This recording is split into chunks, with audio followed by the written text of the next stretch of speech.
Tout seul, on ne fait rien dans la vie. On ne fait qu'à travers une équipe. Alors j'ai eu la chance d'avoir une équipe aussi passionnée que je l'étais. J'ai eu la chance de les avoir tous autour de moi et c'est à eux que reviennent tout le mérite.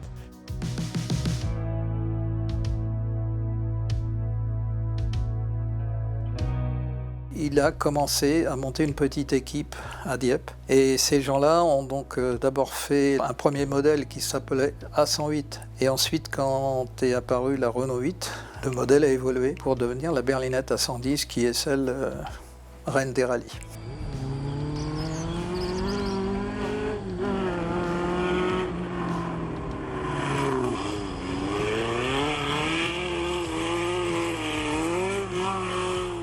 C'était pour moi ma fierté de rentrer dans l'usine puisque j'étais embauché par Jean Rédélé et j'étais le 18e employé. Il avait fait dans le fond du garage un atelier pour fabriquer les premières Alpines. J'avais à l'époque 15 ans et pour moi forcément c'était une grande fierté de travailler dans cette usine. Donc on montait toute la garniture, les enjoliveurs, les sièges, l'électricité. Donc j'ai appris à monter ça sur le tas. J'ai appris avec des collègues à monter la voiture.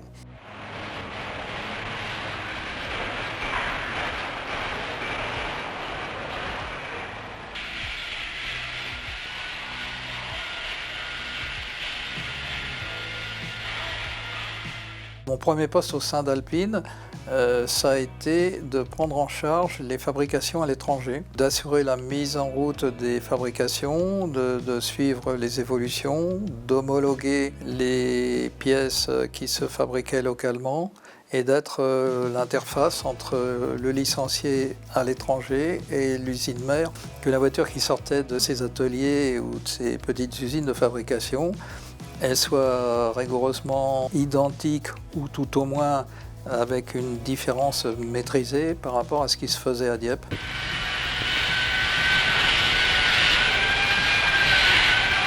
La première étape, c'est le commercial. Quand l'affaire s'est développée, je suis devenu directeur commercial, c'est-à-dire qu'on a pris des vendeurs. J'ai d'ailleurs embauché des vendeurs parmi les pilotes que je connaissais. Et Jacques Chénis m'avait embauché, alors il m'avait dit « je t'embauche mais comme vendeur ». Alors l'intérêt pour moi était de rentrer dans la maison. Et après, je me disais, bon, je verrai bien si j'arrive à piloter ou pas. La berlinette, elle est construite autour de la Renault 8. Tous ces éléments mécaniques, mais dont le moteur et la boîte de vitesse. Et au fur et à mesure que chez Renault, des évolutions apparaissaient, la berlinette en tirait immédiatement parti.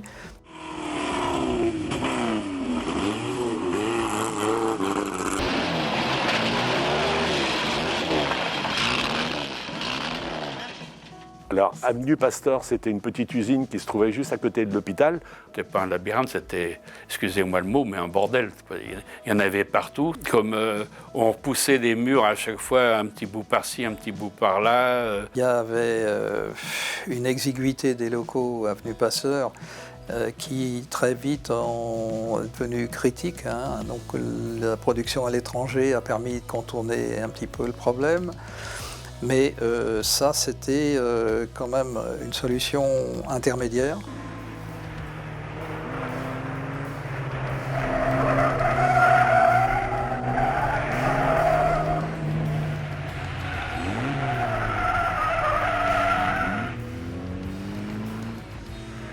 Fin 1967, Renault a proposé un deal à Rédélé, c'est-à-dire qu'il a confié à Alpine le service compétition rallye de Renault, à condition que la marque évolue en Alpine Renault. Jacques Chénis, qui était le directeur compétition d'Alpine à l'époque, m'a fait confiance et un jour m'appelle et me dit « bah voilà, tu vas faire les 24 heures du Mans ».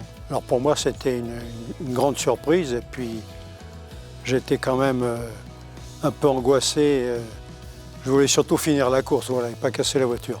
En 69, on a gagné l'indice de performance parce qu'on s'est battu avec la Porsche qui était en tête, qui a gagné le classement général. Mais on n'était pas trop loin derrière. Alors, dans les premières années, pendant 3 ans, j'étais au service des rallyes, sur les berlinettes. Donc je faisais tous les rallyes. Il y a eu la Renaissance, des Formule 3. André Desaubry m'a demandé si je voulais rejoindre sa petite équipe, c'est une toute petite équipe, on était 3 ou 4. Donc je suis rentré dans cette équipe. En 1972, je suis devenu le mécanicien d'Alain Serpaggi. Et là, on a arrêté la Formule 3 parce que Renault voulait repartir sur les courses d'endurance. Quand j'ai commencé en 62, j'ai fait 2 mois au garage Renault comme mécano, avec des gars qui après sont descendus chez Alpine aussi pour faire mécano de course. Moi j'étais électricien, donc c'était aussi bien du circuit que du rallye. Il fallait réagir très vite, hein. Il n'y avait pas le temps d'aller chercher les bouquins pour regarder comment c'était. Donc c'était à l'instinct tout le temps. Donc toute l'équipe c'était à l'instinct, c'était des gars qu'on voulait.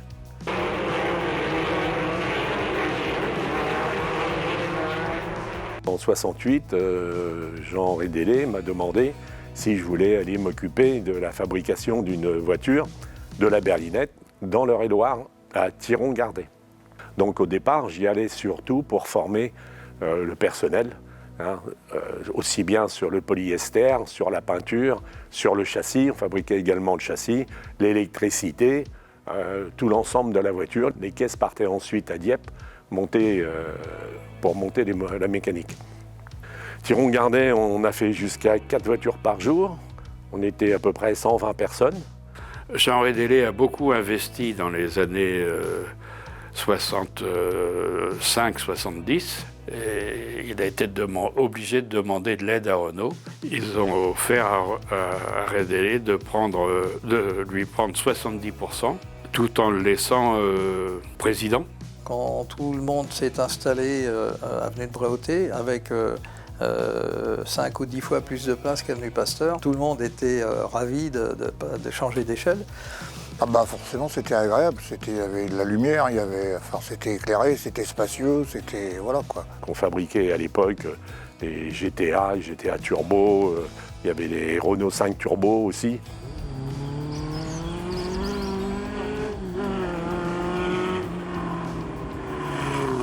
Fin 74, début 75. Il a fallu rapatrier tout l'outillage et tous les meubles à Dieppe.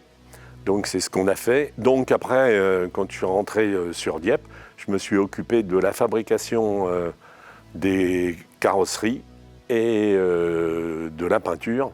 Et rapidement après, j'ai pris la responsabilité totale de la fabrication de l'usine. Donc là, j'ai été responsable d'atelier, enfin chef d'atelier si on peut dire.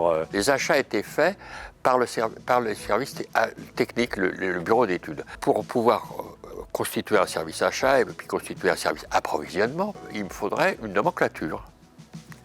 Et on me répond, qu'est-ce que c'est que ça, une nomenclature ? Pourquoi ? Parce que, comme c'était les mécaniciens qui faisaient ça, ils savaient que c'était une voiture, ça c'est ça, c'est ça. Et a fait une nomenclature, ensemble, sous-ensemble, vérification militaire et tout. Et là, on a pu monter le service. J'ai embauché 2 ou 3 personnes, et là, nous avons démarré le service et approvisionné le magasin. Voilà, le tout départ, ça a été la nomenclature, la recherche de tous les fournisseurs, de rechercher et d'organiser le magasin.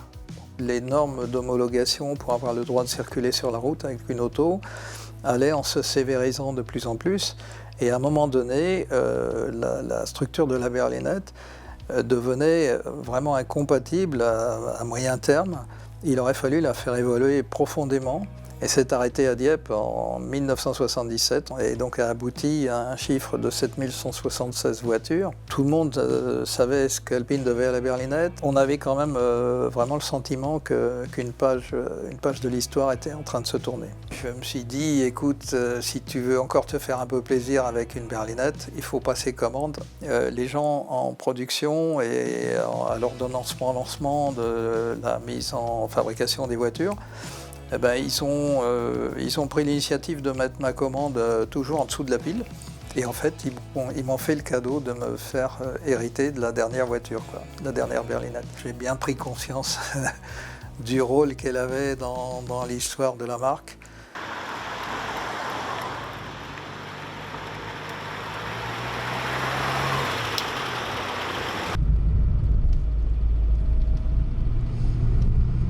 Renault, en 1978, remporte les 24 heures du Mans et décide d'arrêter l'endurance. L'équipe Renault Sport qui était à Dieppe se voit proposer une mutation sur la région parisienne. La majorité n'accepte pas cette mobilité et Renault se retrouve avec 57 personnes issues de Renault Sport qui n'ont plus d'activité, si je puis dire.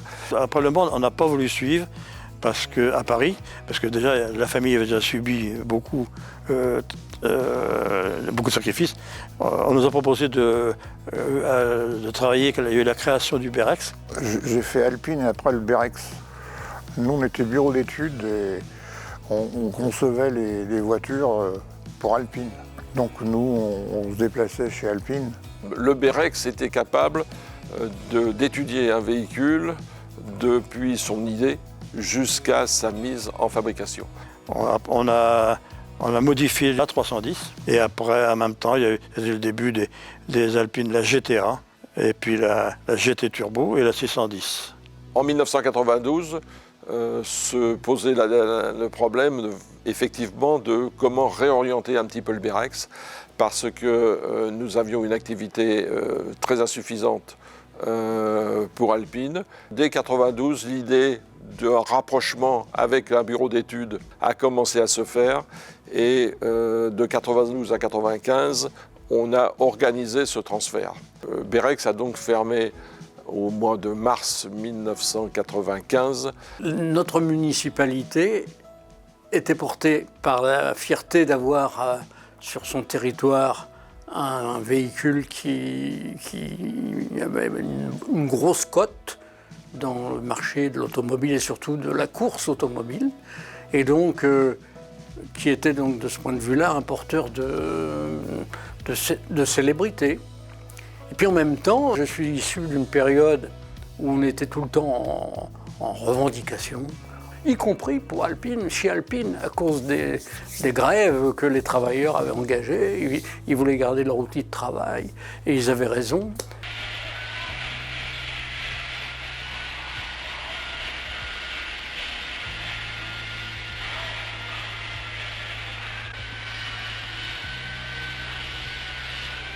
Contrairement à ce qu'on dit, ce que certains disent, Renault n'a pas du tout laissé tomber Alpine. Ils ont encore beaucoup investi, lourdement. L'usine de Dieppe a continué de fabriquer des Alpines jusqu'en 1995. Ça n'a pas été une interruption totale, hein, puisqu'on a donné des produits de substitution, comme la Clio. Ça m'aurait inquiété si un jour Renault avait enlevé tous les sigles et puis qu'ils mettent le sigle Renault à la place. Là, ça aurait été fini. Ceux qui sont effectivement des gens qui sont amoureux de l'Alpine depuis le début et depuis son évolution, ils ont aussi pesé pour que cette marque-là soit reproduite, perpétuée et valorisée. Quand on a l'existence d'une centaine de clubs alpines, pendant toutes les années où il ne se fabriquait plus d'Alpine, ça a permis de maintenir cette légende. La flamme, non seulement s'est pas éteinte, elle est restée allumée et je dirais même elle s'est amplifiée. Et alors elle s'est mise à brûler intensivement avec la Renaissance.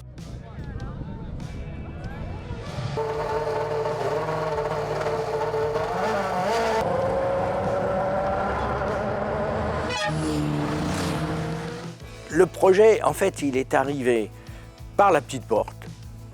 Il est arrivé par quelqu'un qui s'appelle Tony Fernandez, qui était le propriétaire de Caterham. Et ce Tony Fernandez souhaitait fortement développer son activité automobile et donc a écrit à Carlos Ghosn pour lui proposer de faire une voiture ensemble.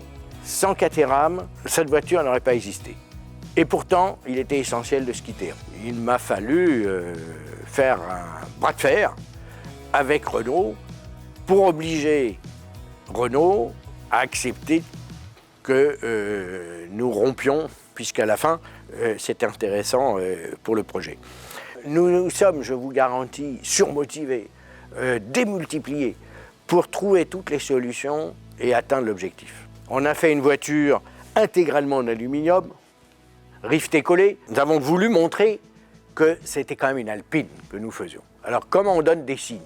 Premièrement, pas de néo-rétro.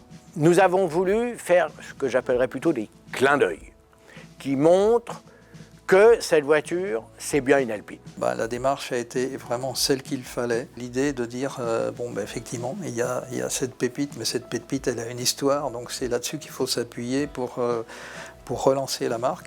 Le plaisir de conduire que l'on éprouvait sur une ancienne, il est vraiment là intégralement sur la nouvelle et ça, merci à l'équipe de Bernard Olivier parce que c'est ce dont on rêvait et c'est ce qu'ils ont réalisé. Ils ont copié beaucoup sur la berlinette, qui n'est pas encore beaucoup démodée aujourd'hui, mais ils ont copié tout en la modernisant. Et c'est une superbe voiture, c'est clair, c'est une très très belle voiture, une superbe voiture, c'est magnifique. Quand la voiture est arrivée et qu'on a pu les essayer, on a été vraiment emballés par la voiture, quoi. En fait, ils ont fait un très beau projet qui représente bien le nom d'Alpine en fait.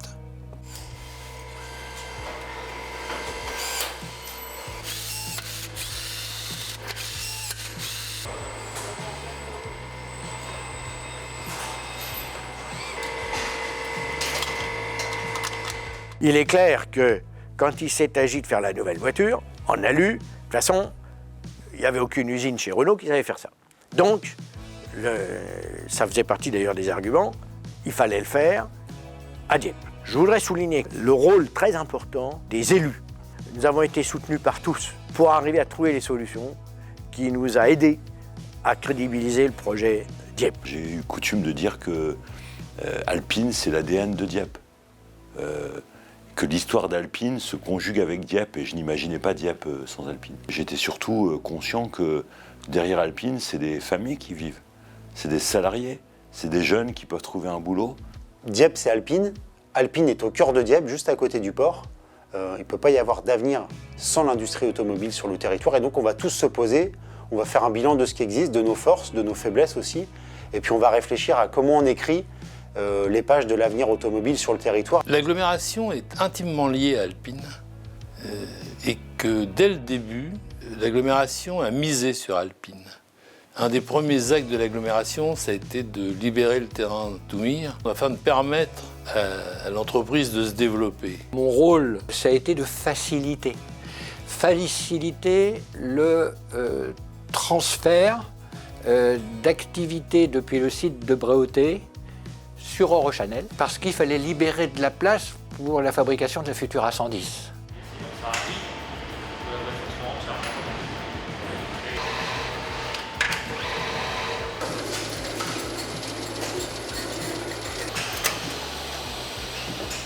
Aujourd'hui, cette usine, je pense, est une grande fierté pour nous. Je pense c'est une grande fierté pour Dieppe, parce que je suis sûr, c'est une des usines les plus modernes qui puisse exister dans l'industrie automobile pour ce type de voiture, donc les petites séries.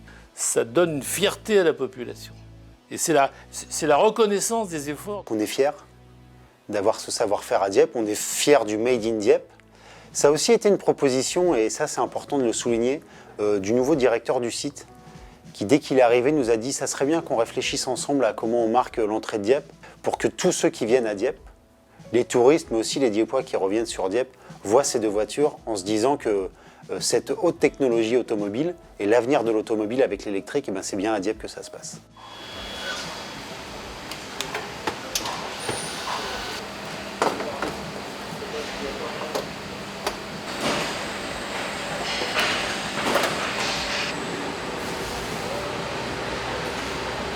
Nos artisans sur la ligne apportent une attention toute particulière pour faire en sorte qu'on ait une qualité totale à nos produits. Ce sont des gens passionnés qui aspirent à rentrer sur Alpine et pas sur d'autres activités, le produit étant réellement exceptionnel. C'est une grande fierté pour moi que d'être dans cette entreprise, pour les raisons de la proximité et de la qualité du produit que l'on travaille et de la relation humaine qu'on est capable de travailler avec tous nos collaborateurs ici.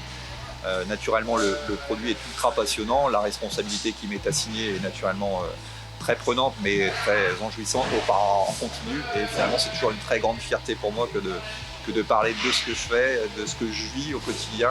Je suis conductrice d'installation. Donc du coup, je m'occupe de maintenir le bon fonctionnement des îlots robotisés pour pouvoir garantir la production. Ça fait 4 ans que je travaille ici et je suis arrivée en tant qu'intérimaire. Et après, petit à petit, j'ai évolué, j'ai fait plusieurs postes et j'ai été embauchée par la suite.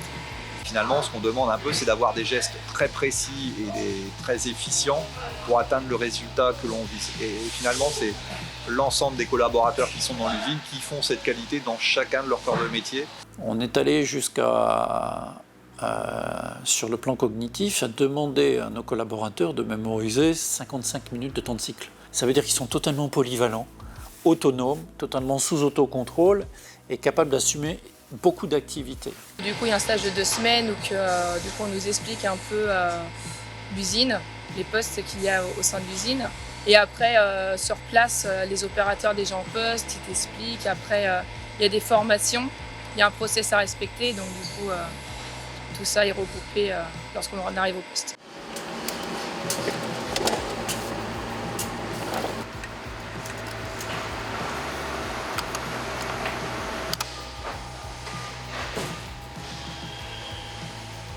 Sur le plan sportif, on fabrique également de la Clio dans un atelier connexe.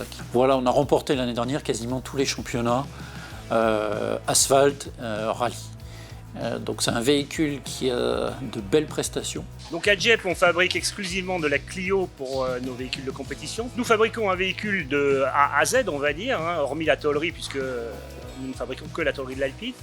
Une fois le véhicule fini, on va l'essayer. Et on va l'essayer dans les mêmes conditions que l'Alpine. Si j'élargis encore le scope, notamment avec notre partenaire Signatech, sur la partie endurance, on a un formidable véhicule Alpine qui court. Nos relations avec Signatech, c'est la fourniture d'une caisse qui sera destinée ou au circuit ou au rallye, mais aussi la fourniture des pièces qui sont, on va dire, standards au modèle de base, et ensuite l'accompagnement des pièces de rechange sur les différentes manifestations. Et puis on a aussi la Formule 1, ça entretient un esprit collectif autour de la passion automobile et une fierté incontestable. C'est une magnifique vitrine pour Dieppe et pour tout le territoire diepois de se retrouver sur les plus beaux circuits du monde. 2015, ça a été la renaissance, quelque chose qu'on n'espérait plus depuis l'arrêt de l'Alpine en 1994 avec la 610, qui était le dernier modèle. De notre côté, on a comblé par la compétition, mais on attendait vraiment une nouvelle voiture. Et cette nouvelle voiture est arrivée avec tout l'ADN de l'Alpine, cette voiture légère qui fait plaisir à conduire. Je pense qu'incontestablement, la meilleure des Alpines est celle que nous fabriquons actuellement. Celle qui propose des prestations dynamiques les plus intéressantes, une prise en main immédiate, des sensations immédiates.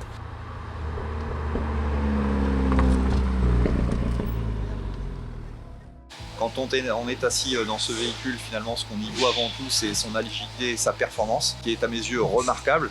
L'esthétique physique du véhicule est pour moi exceptionnelle. Et quand j'ai le privilège de discuter avec des clients à l'extérieur de l'usine qui côtoient cette voiture-là, c'est toujours avec beaucoup de lumière dans leurs yeux que je vois le produit qu'ils utilisent au quotidien. Et c'est ça notre plus belle fierté.